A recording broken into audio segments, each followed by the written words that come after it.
नमस्कार. आज आपण एका मराठी यूट्यूब चॅनलवरची एक कथा घेऊन आलो आहोत. नवरात्री व्रताचं महत्व आणि श्रद्धा या दोन वेगवेगळ्या गोष्टी आहेत, देवी दुर्गावरच्या विश्वासाच्या. अगदी.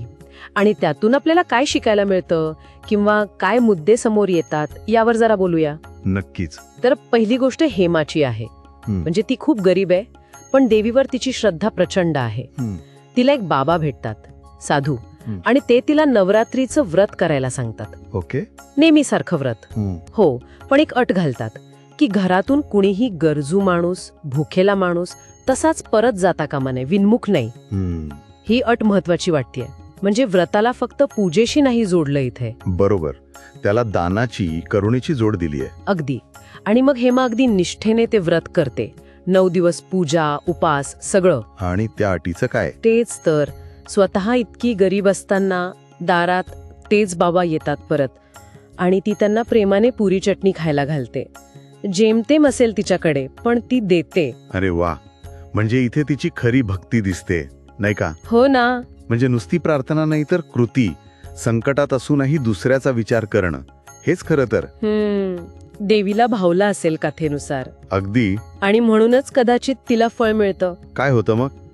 तिच्या पतीच्या कामात एकदम बरकत येते. मोठी ऑर्डर मिळते त्यांना. अच्छा, म्हणजे आर्थिक स्थिती सुधारते. हो, परिस्थिती बदलते. पुढे त्यांना 2 मुलं होतात.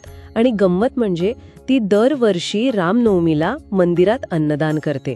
म्हणजे तिने तो शब्द पाळला. म्हणजे श्रद्धा, मग कृती, त्याचं फळ, आणि त्या फळातून परत कृतज्ञतापूर्वक कृती. एक चक्रच आहे हे. बरोबर. आता दुसरी गोष्ट बघूया. हेमाच्या कथेत दातृत्वातून फळ मिळालं. हो, पण कधी कधी श्रद्धा कसोटीला पण लागते. जसं रत्नपूर गावातल्या मनोहर धोब्याची मुलगी राधा, तिच्या बाबतीत झालं. अच्छा, काय झालं तिच्यासोबत? ती पण व्रत करत होती का? हो, ती सुद्धा नवरात्रीचं व्रत करत होती. पण तिच्यावर ना गावातल्या सावकाराच्या बायकोचा, म्हणजे मनोरमेचा, सोन्याचा हार चोरल्याचा आळ येतो. अरे बापरे, खोटा आळ. हो, खोटा आळ. आणि पोलीस तिला पकडून नेतात. ती बिचारी खूप रडते, गयावया करते की मी नाही चोरला हार. पण कोण ऐकणार? ही तर मोठी परीक्षा झाली तिच्या श्रद्धेची आणि संयमाची सुद्धा. आणि विशेष म्हणजे हे सगळं कधी घडतंय तर कन्या पूजनाच्या काळात. ओहो, म्हणजे नवरात्रीत लहान मुलींना देवीचं रूप मानून पूजतात, आणि त्याच वेळी एका मुलीवर असा आरोप. हो, म्हणजे कथेमध्ये एक नाट्यमयता आहे यात. नक्कीच. पण मग तिची सुटका कशी होते? श्रद्धा कामी येते का? इथेच तर देवीचा चमत्कार दाखवलाय कथेत. दुर्गा माता स्वतः मनोरमेच्या स्वप्नात जाते. स्वप्नात? हो, आणि तिला सांगते की राधा निर्दोष आहे. हार तिने चोरलेला नाहीये, तो देवीच्या मूर्तीजवळ पडलेला आहे. म्हणजे पारंपरिक कथांमध्ये असतं तसं स्वप्नदृष्टांत वगैरे देवी स्वतः मदत करते. बरोबर. मनोरमाला मग तिची चूक कळते, तिला पश्चाताप होतो. साहजिकच आहे. मग ती पोलिसांना सगळं खरं सांगते.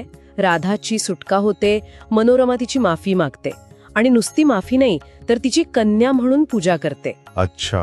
तिला नवीन कपडे, पैसे वगैरे देते, आणि राधा सुखरूप घरी परतते. म्हणजे दोन्ही कथा पाहिल्या की काही गोष्टी स्पष्ट होतात.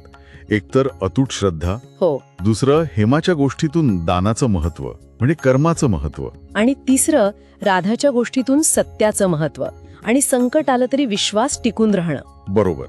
देवी परीक्षा घेते पण सोडवत नाही, रक्षण करते. हा एक विश्वास या कथा देतात असं वाटतं. म्हणजे खरी भक्ती ही फक्त पूजा किंवा कर्मकांड नाहीये. हो, तर ती आपल्या वागण्यातून, आपल्या मूल्यांमधून दिसायला हवी. सदाचार, दानधर्म, सत्यनिष्ठा. हो, या गोष्टी महत्वाच्या आहेत असं कथा सांगते. अडचणी येतात, पण श्रद्धा असेल तर त्यातून मार्ग काढण्याची शक्ती मिळते, असं काहीसं या कथांमधून जाणवतं. अगदी. आणि जाता जाता एक विचार येतो मनात की आजही आपल्या समाजात अशा पारंपरिक कथा, गोष्टी सांगितल्या जातात, ऐकल्या जातात. हो, बरोबर. तर या कथा आजच्या काळात सुद्धा आपल्या श्रद्धा, संकट आणि त्यातून मिळणारं फळ याबद्दलच्या आपल्या समजुतींवर, दृष्टिकोनावर नकळतपणे का होईना कसा परिणाम करत असतील, हा एक विचार करण्यासारखा प्रश्न आहे.